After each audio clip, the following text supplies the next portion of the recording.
নমস্কার বন্ধুরা, অর্পিত স্পিরিচুয়াল চ্যানেলে আপনাদের সবাইকে স্বাগত। আশা করি আপনারা প্রত্যেকে ভালো আছেন, সুস্থ আছেন। বন্ধুরা, আমাদের জীবনে যখন কোনো বড় বিপর্যয় আসে বা আমরা যখন কোনো অকল্পনীয় সাফল্য পাই, তখন আমাদের মাথায় একটি প্রশ্ন অবশ্যই আসে। এটা কি আমার ভাগ্য ছিল, নাকি আমার পরিশ্রমের ফল? হাজার হাজার বছর ধরে এই বিতর্ক চলছে। যদি সব আগে থেকেই লেখা থাকে, তবে পরিশ্রম করে লাভ কি?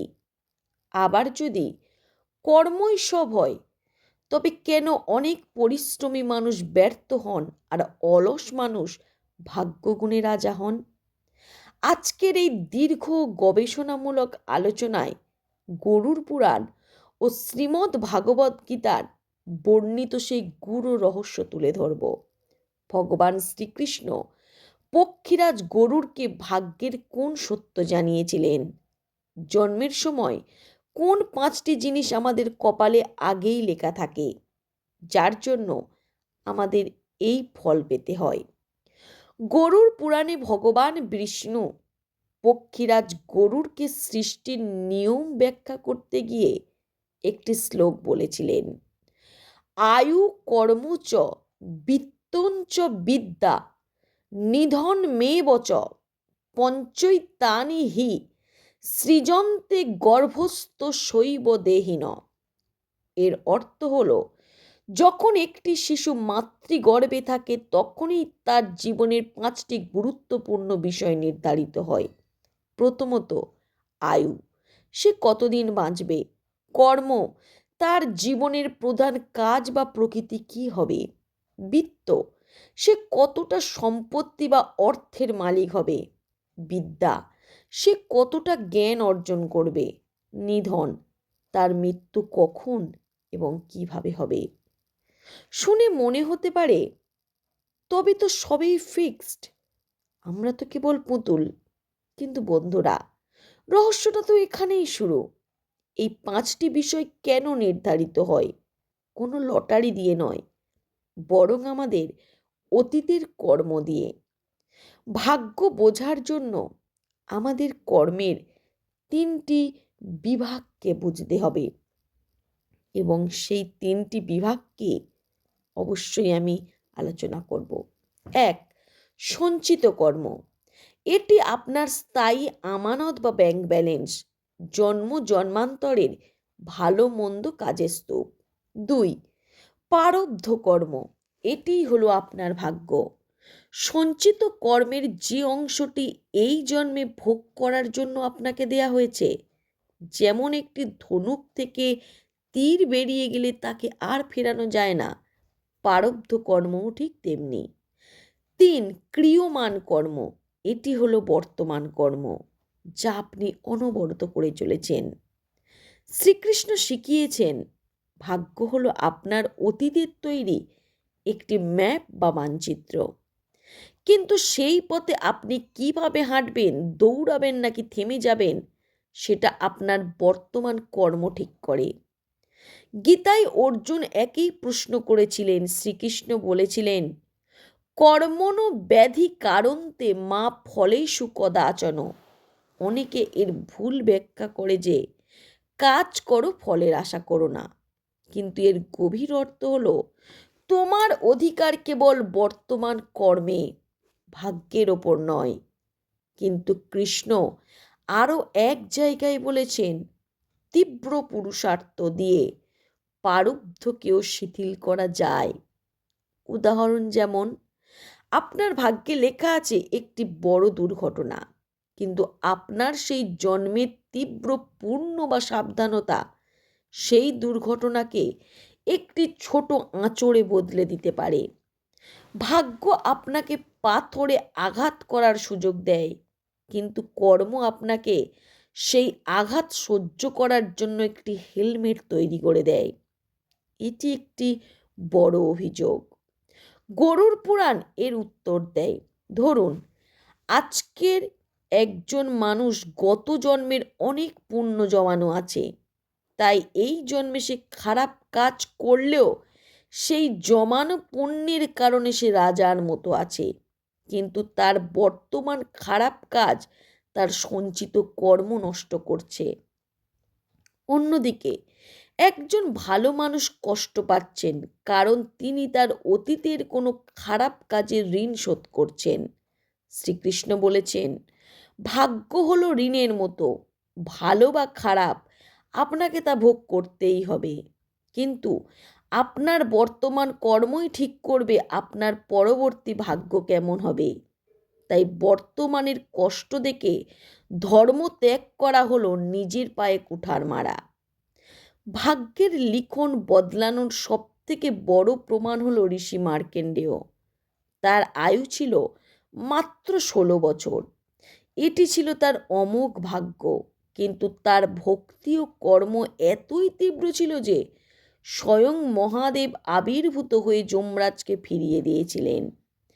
এই কাহিনী শেখায় যে যখন পুরুষার্থ বা কর্ম চরম সীমায় পৌঁছায়, তখন প্রকৃতির আইন বা ভাগ্য নতি স্বীকার করতে বাধ্য হয়। আপনার ইচ্ছা শক্তি যদি ভাগ্যের চেয়ে বড় হয়, তবে ভাগ্য তার গতিপথ বদলাতে বাধ্য।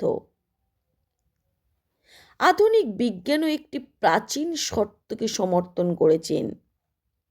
বিজ্ঞানে জেনেটিক্স হলো আপনার ভাগ্য, যা আপনি আপনার বাবা মায়ের কাছ থেকে পেয়েছেন।